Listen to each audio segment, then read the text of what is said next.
Hello everyone, my name is Han and welcome to my channel. This is a video about Zcash, probably the last one or one of the last ones, and we are doing Ledger integration.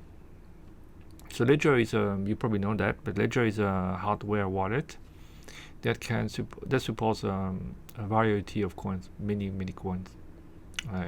Zcash is supported, but only transparent addresses so far. So there's now an application for the Ledger Nano, Nano S, and S2 and X, which also support shielded addresses.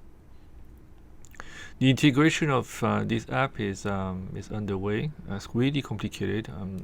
I have to say that, and most of the stuff is working, but there are a few bugs and a few quirks. So that was I thought it would take me like a day or two, but it turns out to take it took like more than a week to do this integration. So let's get started. The one thing to know is that the application is a mixture of Rust and C, and it compares to a binary that is supposed to be loaded to the Nano, to the device. Unfortunately, at this point, the loading is impossible because I think the application is too large for the Nano S, or for my Nano S at least. So I'm going to have to use an emulator. So everything is the same except that it's loaded and running under an emulator. So once it's in the emulator, the application will can be contacted through HTTP. So there's a client. So the entire stuff runs into a Docker and in a container, and you can interface with it by using a driver library in JavaScript. So our driver library is going to be doing something very simple. It's going to reset the emulator, load the app, and then click on buttons. Take screenshots and click on buttons. And what we're going to do from the YWallet is to import the key that corresponds to only the viewing key that corresponds to the account that is in the ledger, and make a transaction. Then that transaction will be signed by the ledger. So it's similar to well, not similar. It is a hardware signature normally if it was done at emulator. And then we will form a transaction, a fully signed transaction, and publish it. So here's this account, this ledger account, which has only the viewing key. Therefore, you can see the nodes, and only one node. You can see the transaction history. I've already done a few test transactions with this application.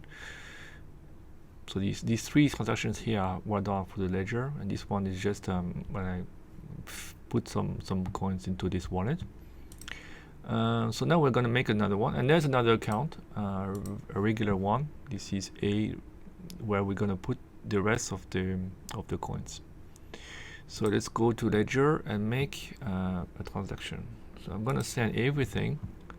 So send it to A, the name of the account, and send everything max. So that's it, right? Then I click send. This asks me for confirmation and approve. This pops. I'm gonna save this transaction. Technically, you could, the application could sign and save and sign at the same time, but right now it's separated into two steps. So I'm going to save it to underscore ledger.json. Okay. All right. So that, if we take a look at this transaction, it is well, it is an unsigned transaction. Right? It has inputs and output destination, but no signature.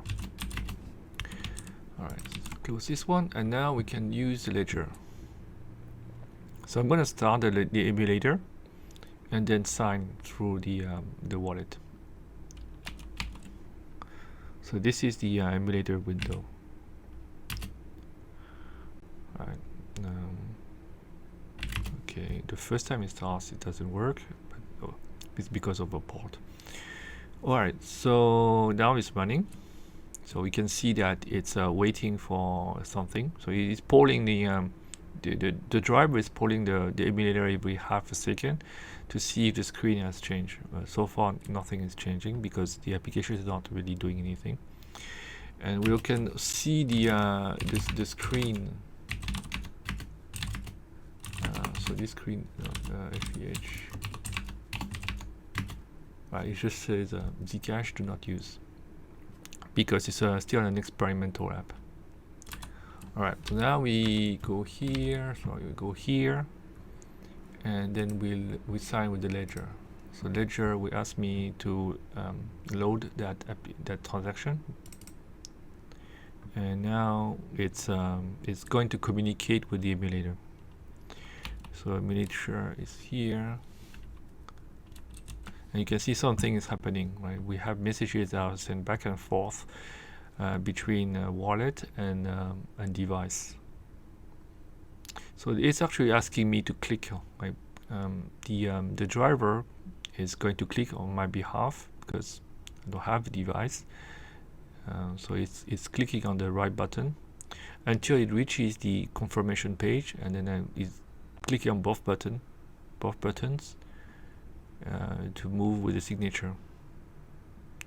Going on, and then I think we are now confirmed, and I was signing. It takes a little bit of time, but actually under the emulator it is faster than running it on the real device, because I heard this process takes 12 minutes. So I think this is done. Yeah, this is done, and the transaction has been sent. This is actually the transaction bytes here. It has been sent, and it has been accepted by the network. So after it's mined, this ledger account will be empty. Let's see. We have to wait until it is mined. So there you go. This is integration of YWallet with the hardware ledger. As I said earlier, there are some issues with the code, with the ledger code. I had to make some modifications, and integration was far from trivial. But it's working, and it's actually pretty cool, I would say. All right, this is all I have for today. I hope you have a great day. Cheers.